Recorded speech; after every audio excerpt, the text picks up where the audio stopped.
She tore the woman's dress in front of everyone, laughing, calling her a nobody. But the laughter stopped the moment a powerful billionaire entered the hall, and everyone realized who that nobody really was. Stay with me till the end, because you won't believe how karma turned everything around. And if you love stories that prove kindness and respect still matter, don't forget to like this video and subscribe to Goodness Corner. The ballroom glittered like a dream, crystal chandeliers glowing above silk-draped tables, and the soft sound of violins floating through the air. It was the annual charity gala hosted by the Kingsley Foundation, an event that gathered the city's elite, business tycoons, celebrities, and socialites. Among them was Clarissa Vale, a stunning woman known for her designer dresses and her arrogance that matched her wealth. She stood at the center of attention, glass of champagne in hand, eyes scanning the room like a queen surveying her subjects. Then, the doors opened quietly, and a simple woman walked in, wearing a modest cream-colored gown, her hair tied in a soft bun, her smile gentle but unsure. Her name was Ella Morgan. She wasn't part of the glittering crowd, she had been invited by the charity board as a special guest, a nurse who had saved countless lives during a recent hospital crisis. But Ella didn't look like a guest among the diamonds and pearls. Her dress, though elegant, was not a designer brand. Her shoes weren't glittering. And she carried herself with humble grace, something Clarissa mistook for servitude. Clarissa's friend, seeing Ella standing near the food table, smirked. "Oh, look, the staff forgot to wear uniforms tonight," she whispered mockingly.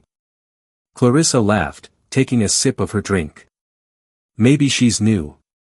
Let's see if she can fetch me another glass." She waved her hand, calling out to Ella. "Hey, excuse me. Can you refill my glass?" Ella turned, surprised. "Oh, I'm not," she began, but Clarissa cut her off. "Don't just stand there.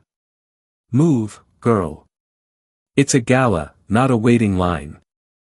A few people turned to watch, some chuckling quietly, others looking away awkwardly. Ella's cheeks burned with embarrassment, but she tried to stay calm. "I think there's been a mistake," she said softly.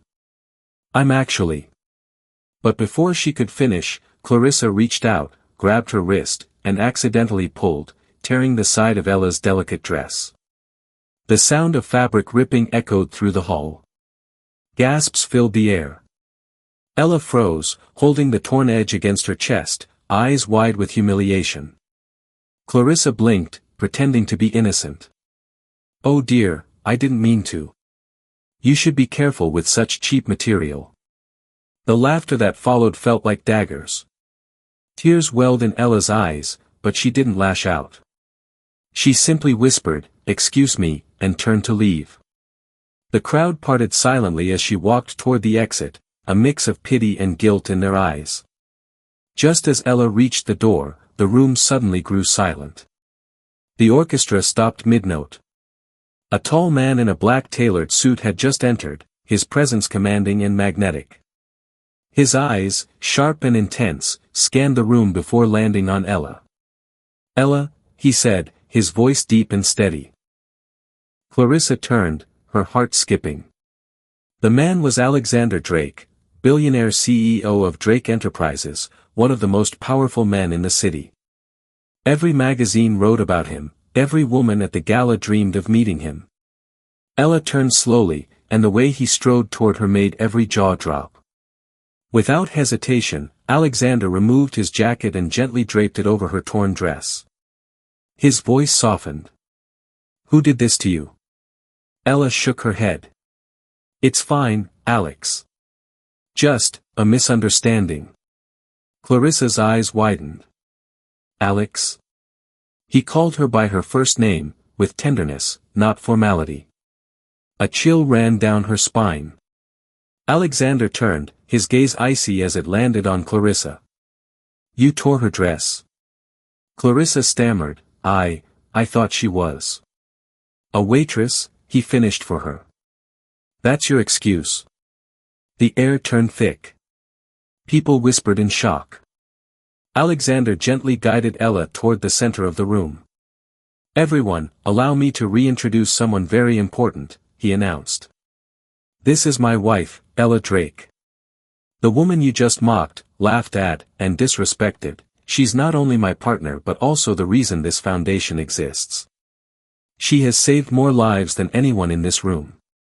Gasps. Silence. Clarissa's glass slipped from her hand and shattered on the floor.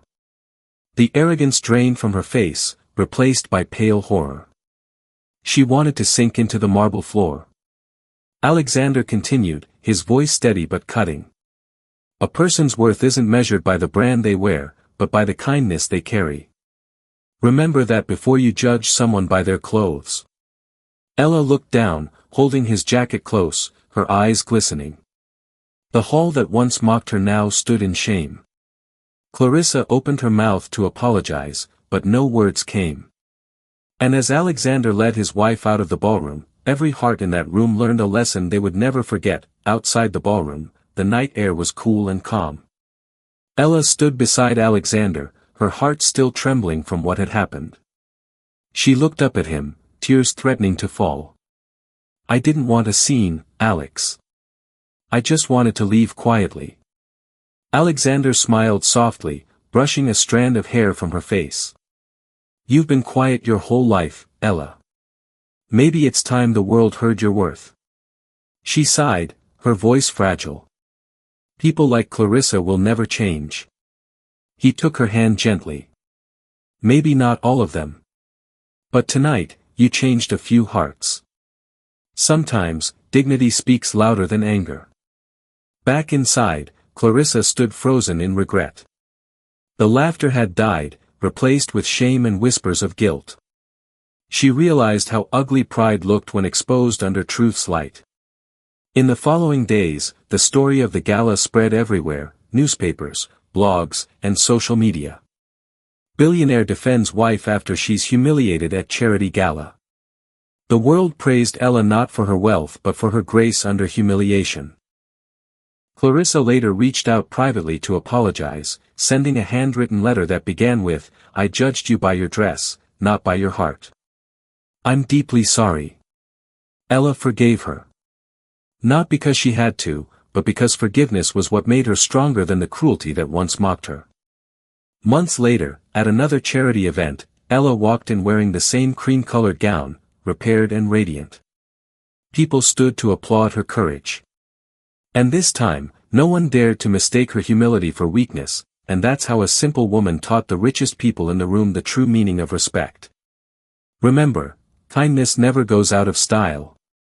If this story touched your heart, hit the like button and subscribe to Goodness Corner for more emotional stories that remind us, no matter how rich or poor, humanity is our greatest treasure.